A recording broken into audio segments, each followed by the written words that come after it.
Today, gossip has a terrible reputation. We associate it with rumors, petty conversations, whispering behind someone's back, the kind of thing people claim they never do, and yet almost everyone does it. In fact, if you secretly recorded human conversations all over the world, you would discover something surprising. A huge portion of what people talk about is other people. Not politics, not science, not sports. People, who did what, who said what, who can be trusted, who cannot, who is dating whom, who is lying, who is rising, who is falling, and the strange part is that this behavior exists in almost every human culture ever studied. Different languages, different religions, different continents, same habit. Why? Why would a species capable of building cities, writing books, and exploring space spend so much time discussing other humans?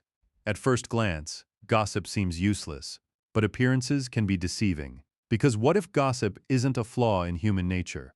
What if gossip is one of the reasons human civilization exists at all?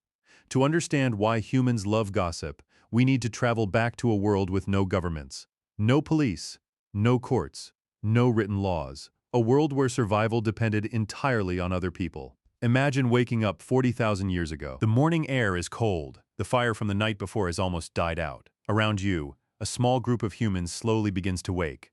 Maybe 30 people, maybe 50. That is your entire world.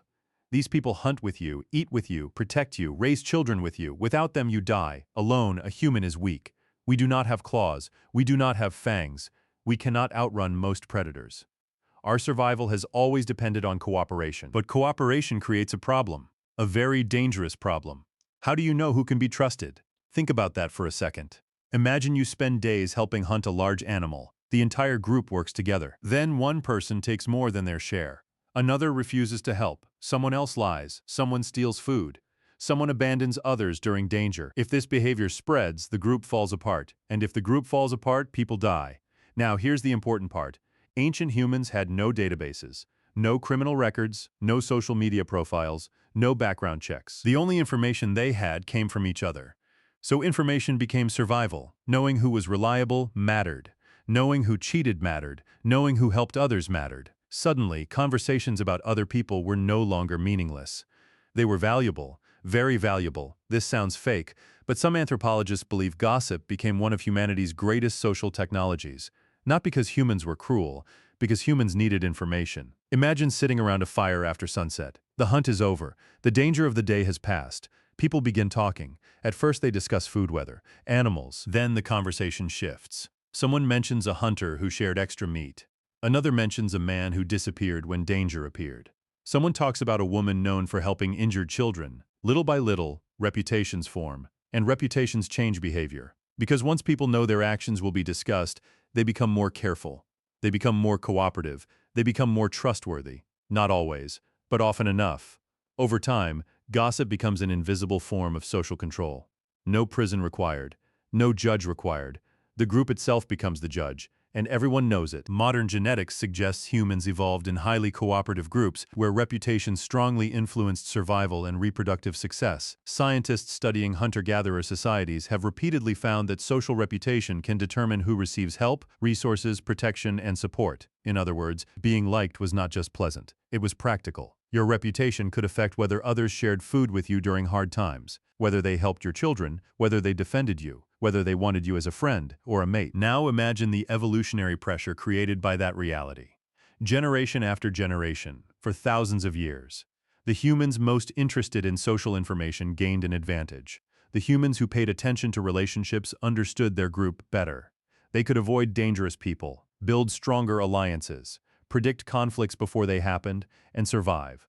Slowly, the human brain became extraordinarily sensitive to social information. That sensitivity never disappeared. It still lives inside us today.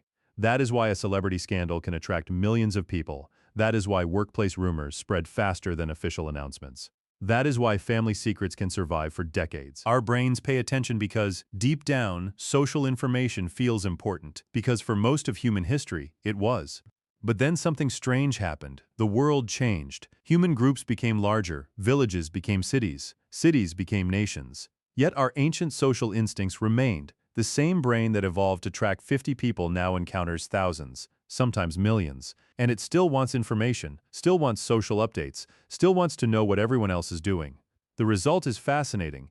Ancient gossip around a fire became modern gossip online. The technology changed, the instinct stayed, but gossip isn't only about judging people. There is another reason humans love it, a much deeper reason: belonging. Imagine joining a conversation where everyone is laughing about a shared story. Everyone understands the context except you. You immediately feel outside the group, disconnected, almost invisible. Now imagine someone fills you in. Suddenly everything changes. You understand, you belong, you're part of the social world again. Humans are deeply tribal creatures. We constantly search for signs of connection. Shared information creates shared identity, and gossip often functions as social glue. It tells people who belongs, who is trusted, who understands the group's unwritten rules. Anthropologists studying traditional societies have observed that storytelling about community members often strengthens social bonds and reinforces cultural values.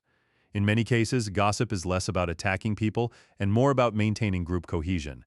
It is a way communities teach themselves how to behave without formal lessons, without written rules. Just stories. Stories about people. Stories that carry hidden messages. Stories that say, this behavior is admired, or this behavior hurts the group. And humans listen, because humans have always learned through stories. One archaeological discovery reveals just how social our ancestors may have been. Ancient human burials often contain evidence of care for individuals who were injured, disabled, or unable to contribute physically. Some people survived severe injuries for years. Think about what that means. Someone fed them, protected them, helped them survive. That level of cooperation requires extraordinary social awareness. It requires people to know each other deeply, to discuss each other, to monitor relationships, to care about reputation and trust. The very things gossip helps manage, for all its flaws, gossip may have helped build the social networks that allowed humans to become the dominant species on Earth. Not stronger, not faster, just better connected. Tonight, somewhere in the world, millions of conversations will revolve around other people. Friends discussing friends, families discussing relatives, co-workers discussing co-workers. Most participants will never think about why. They will simply talk as humans have done for thousands of generations. And as you watch this, your brain is doing exactly what your ancestors' brains did, tracking people, interpreting relationships, trying to understand the social world around you. Because beneath every rumor, every story, and every whispered conversation lies something ancient. A survival instinct, a desire to belong, a need to understand the people we depend on. Maybe gossip isn't really about being nosy.